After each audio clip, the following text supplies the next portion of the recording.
સેવા સેતુ કાર્યક્રમમાં આવકના દાખલા, જાતિ દાખલા, આધાર કાર્ડ, રેશન કાર્ડ, ક્રિમિલિયર પ્રમાણપત્ર, વિધવા સહાય, જમીન માપણી, નવી નોંધ દાખલ કરવી, મા અમૃતમ વાત્સલ્ય કાર્ડ જેવી અનેકવિધ સેવાના લાભ સ્થળ પર જ તાત્કાલિક આપવામાં આવે છે। મા વાત્સલ્ય અને મા અમૃતમ કાર્ડ ધરાવતા જરૂરિયાતમંદ પરિવારોને વાર્ષિક ₹2 લાખ સુધીની આરોગ્ય વિષયક સેવાઓ રાજ્ય સરકાર વિનામૂલ્યે પૂરી પાડે છે। ધારાસભ્ય મેઘજીભાઈ ચાવડા, બાલભા ગામ સરપંચ ઈશ્વરભાઈ ખોલિયા, ગામ પંચાયતના સભ્યો હાજર રહી ગ્રામજનોના પ્રશ્નોનું નિરાકરણ લાવ્યા હતા। સેવા સેતુ કાર્યક્રમમાં હાજર રહી ધારાસભ્ય મેઘજીભાઈ ચાવડા દ્વારા લોકોને વ્યક્તિગત યોજનાઓ, રજૂઆતો, લોક પ્રશ્નો સ્થળ પર નિવારણથી સામાન્યમાં સામાન્ય માનવીને પણ સરકાર તેની સાથે છે તેની ચિંતા કરે છે તેવું પરસેપ્શન વાતાવરણ, વિશ્વાસ, ભરોસો ઊભો થાય તે માટે તંત્રવાહકોને મુખ્યમંત્રીશ્રીને અનુરોધ કર્યો હતો। મુખ્યમંત્રીશ્રીએ આ સેવા સેતુ પ્રગતિ સેતુની વિભાવનાને પ્રશાસનની લોકાભિમુખતાને ગણાવતા કહ્યું હતું કે પ્રજાના પ્રશ્નો જ્યારે આપણી સમક્ષ આવે ત્યારે રજૂઆત કરતાના સ્થાને પોતાની જાતને મૂકીને પ્રશ્ન મૂલવીએ તો સંવેદના સ્પર્શીને અભિગમને નિવારણ માટેની દિશા આપોઆપ મળી જશે। ની અંદર લોકોના વ્યક્તિગત પ્રશ્નો જે વ્યક્તિગત પ્રશ્નો નિરાકરણ કરવા માટે એને એક ટેબલે ફરવું પડતું, એને હિસાબે જે મુશ્કેલી પડતી હતી એને હિસાબે આ લોક સેવા સેતુનો કાર્યક્રમ રાજ્ય સરકારે નક્કી કર્યો છે। આની અંદર વ્યક્તિ માટે વ્યક્તિગત કામો જે એના હોય, ગરીબો માટેની જે નાની મોટી યોજનાઓ છે, યોજનાઓ સાકાર કરવા માટેનો મા અમૃતમ કાર્ડ, મા વાત્સલ્ય કાર્ડ, આધાર કાર્ડ, વ્યક્તિગત બીજા પણ જે વિભાગો છે એના જે કામો હોય એને પરિપૂર્ણ કરવા માટે અહીંયા જ મિની ગાંધીનગર રચવામાં આવે છે। બધી જ ઓફિસો અહીંયા આવે છે, તલાટી અહીંયા હોય, મામલતદાર અહીંયા હોય, બીજા અધિકારીઓ હોય, એને પૂરક એના પ્રશ્નોના નિરાકરણ માટે અહીંયા ઘણા બધા કામ કરો।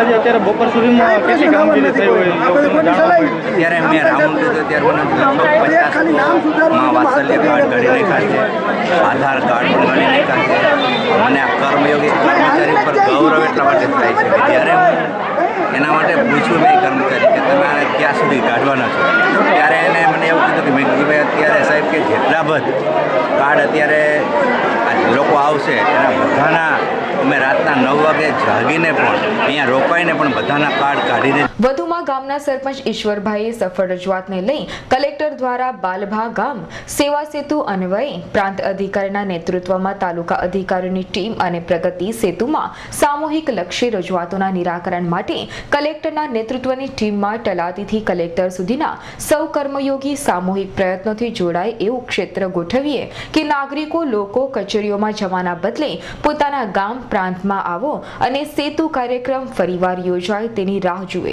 તે માટેનું પ્રેરણાદાયી ચિંતન પ્રસ્તુત કર્યું હતું કે ભાઈ આ કાર્યક્રમ જો બાલનભામાં થાય તો માણસોને હજારો રૂપિયા ટિકિટ ભાડાના અંતે બધું ઘણો બધો ખર્ચો ન કરી શકે। અમુક માણસો એવો હોય, બીજા નંબરમાં જે નામમાં કરેક્શન છે તો એની વાતમાં એવું છે કે ભૂરા હોય તો ભૂરા થઈ ગયા, ભૂરા હોય તો ભૂરા થઈ ગયા, એટલે આવી જે ભૂલ છે એ તો અમે અત્યારે જ મંત્રી આગળ સુધરાવી દીધી છે। જે લોકો અમારા આવ્યા જે નાની ભૂલ છે એનું કરાવી દીધું છે।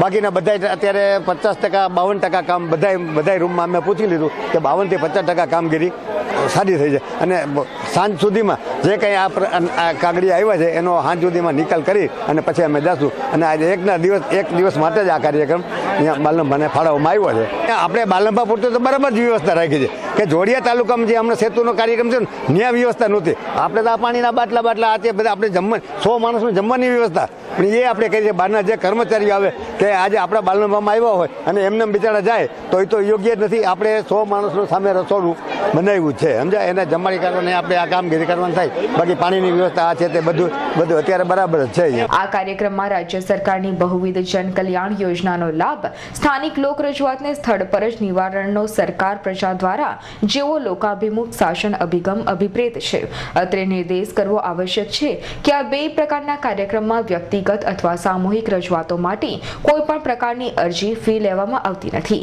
કેમ્પમાં થયેલી કાર્યવાહીનું સરકાર દ્વારા ઓનલાઈન મોનિટરિંગ પણ કરવામાં આવે છે। આ સેવા સેતુ પ્રગતિ સેતુને વધુ વ્યાપક અને લોકભોગ્ય બનાવવા માટે રાજ્ય મંત્રીમંડળના મંત્રીશ્રીઓ, પદાધિકારીઓ સ્વયં આ કાર્યક્રમમાં ઉપસ્થિત રહી પ્રજાજનોની રજૂઆતો કાને ધરે છે। સરકાર દ્વારા ઝડપી, ગતિશીલ અને પારદર્શી ઢબે આવી રજૂઆતોના ઘર આંગણે સ્થળ પર જ ફળદાયી નિવેડો લાવવામાં આવે છે. આ વાત્સલ્ય યોજના સરકારશ્રીની જે યોજના છે તેના card hand to hand deliver કરી છે. જેટલી અરજીઓ આવે એનો તાત્કાલિક ધોરણે આજના દિવસમાં જ નિકાલ કરવાનો હોય છે.